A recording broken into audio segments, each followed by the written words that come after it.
الحمدللہ والصلاۃ والسلام علی رسول اللہ اما بعد۔ محرم کے مہینے میں اکثر لوگ یہ سوال کرتے ہیں کہ یوم عاشوراء کا روزہ یعنی 10 محرم کا روزہ کیا یہ رکھنا چاہیے، اور اگلا سوال یہ بھی پوچھتے ہیں کہ یہ روزہ صرف 9 محرم کا رکھنا ہے یا 9 اور 10 دو روزے رکھنے ہیں۔ سب سے پہلی بات تو یہ سمجھیں کہ امام مسلم رحمۃ اللہ علیہ کی صحیح مسلم میں حدیث نمبر 1162 ہے، اللہ کے رسول صلی اللہ علیہ وسلم نے فرمایا صیام یوم عاشوراء احتسب علی اللہ ان یکفر السنۃ التی قبلہ، کہ یہ 10 محرم کا روزہ فرمایا مجھے امید ہے کہ اللہ تعالیٰ اس سے 1 سال کے پچھلے گناہوں کو مٹا دیتا ہے، یعنی یہ ایک روزہ 1 سال کے پچھلے گناہوں کا کفارہ بن جاتا ہے۔ اگلا مسئلہ یہ سمجھیں کہ کیا یہ روزہ 1 رکھنا ہے یا 2 رکھنے ہیں۔ اس میں بنیادی اختلاف کی وجہ یہ بنی کہ اللہ کے رسول صلی اللہ علیہ وسلم نے فرمایا، صحیح مسلم کی حدیث ہے، حدیث نمبر 1134 ہے، اللہ کے رسول صلی اللہ علیہ وسلم فرماتے ہیں لئن بقیت الی قابل لأصومن التاسع، فرمایا اگر میں آئندہ سال زندہ رہا تو میں 9 محرم کا روزہ رکھوں گا۔ اب اس کے 2 معنی ائمہ کرام بیان کرتے ہیں۔ ایک معنی یہ ہے کہ 10 کا روزہ ختم ہو گیا اور اس کی بجائے 9 محرم کا روزہ رکھا جائے گا، اور ایک معنی ائمہ کرام یہ بیان کرتے ہیں کہ 9 کا روزہ یہ یہودیوں کی مخالفت میں ہے، اور 10 محرم کا جو روزہ ہے وہ اپنی جگہ پہ اس کی اہمیت موجود ہے جس کی وجہ سے وہ روزہ شروع ہوا تھا۔ صحیح البخاری میں حدیث آتی ہے، حدیث نمبر 1130 ہے،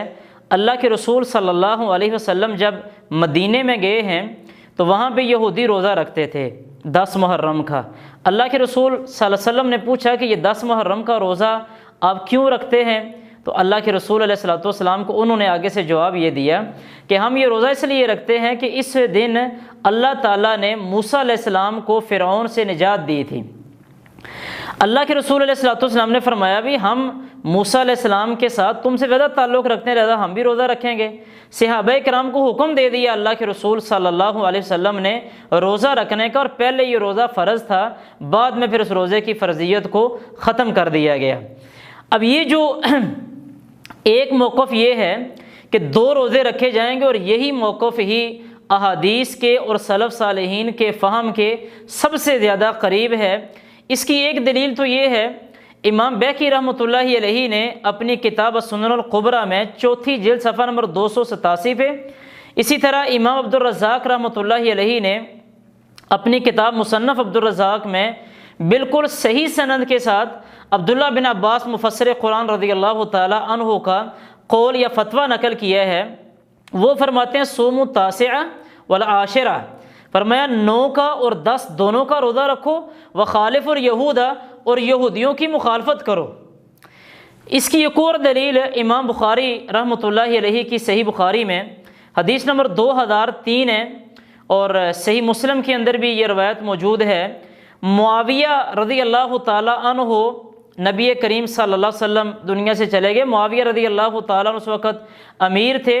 اور مدینے میں مسجد نبوی میں معاویہ رضی اللہ تعالیٰ عنہ خطبہ دے رہے ہیں، اور وہاں پہ یہ بات ارشاد فرمائی کہ مدینے والوں تمہارے علماء کہاں ہیں، اور آگے جا کے یہ ارشاد فرمائی کہ اس دن کا روزہ تمہارے اوپر فرض نہیں کیا گیا، اور فرمایا وَأَنَا صَائِمٌ، فرمایا میں روزے کی حالت میں ہوں۔ اور باقاعدہ یہ صراحت کے ساتھ موجود ہے کہ معاویہ رضی اللہ تعالیٰ عنہ جس دن یہ بات کر رہے تھے اس دن 10 محرم تھا، یوم عاشوراء تھا، 10 محرم کا دن تھا۔ اس کا مطلب یہ ہوا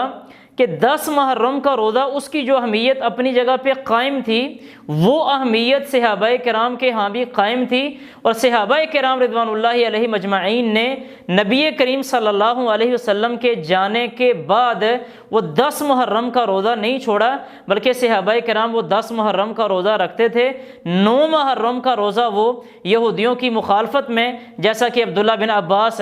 رضی اللہ تعالیٰ عنہ نے فرمایا کہ 9 محرم کا روزہ وہ یہودیوں کی مخالفت میں رکھو، لہذا یہ 9 اور 10 2 روزے یہ رکھے جائیں گے، ایک روزہ وہ پچھلے سارے گناہوں کا کفارے کے لیے، اور ایک روزہ وہ یہود کی مخالفت میں اللہ کے رسول صلی اللہ علیہ وسلم کے حکم کے مطابق صحابہ کرام رضوان اللہ علیہم اجمعین کے فہم کے مطابق وہ رکھا جائے گا۔ جو بات زیادہ صحیح معلوم ہوتی ہے سلف صالحین کے فہم سے، وہ بات یہی ہے کہ روزے 2 رکھے جائیں گے۔ سلف صالحین میں صحابہ کرام رضوان اللہ علیہم اجمعین میں یا تابعین اعظام میں کوئی ایک بھی حوالہ ہمیں ایسا نہیں ملا کہ جو 2 روزے ایک روزہ رکھنے کا قائل ہو، یعنی صرف وہ 9 محرم کا روزہ رکھنا کا قائل ہو۔ 2 روزے جو ایسے کہ عبداللہ بن عباس رضی اللہ تعالیٰ نے بیان فرمایا، سلف صالحین کا فہم یہی ہے، لہذا 2 روزے انشاءاللہ تعالی اس محرم کے مہینے میں 9 اور 10 کو انشاءاللہ تعالی رکھیں گے۔ اللہ رب العالمین ہمیں اس سنت پہ، صحابہ کرام کے اس عمل پہ اللہ تعالی ہمیں عمل کرنے کی توفیق دے، اور اللہ تعالی اس کو ہمارے گناہوں کا کفارہ بنائے۔ اللہ تعالی ہمیں سمجھنے کی اور عمل کرنے کی توفیق عطا فرمائے۔ وآخر دعوانا الحمد للہ رب العالمین۔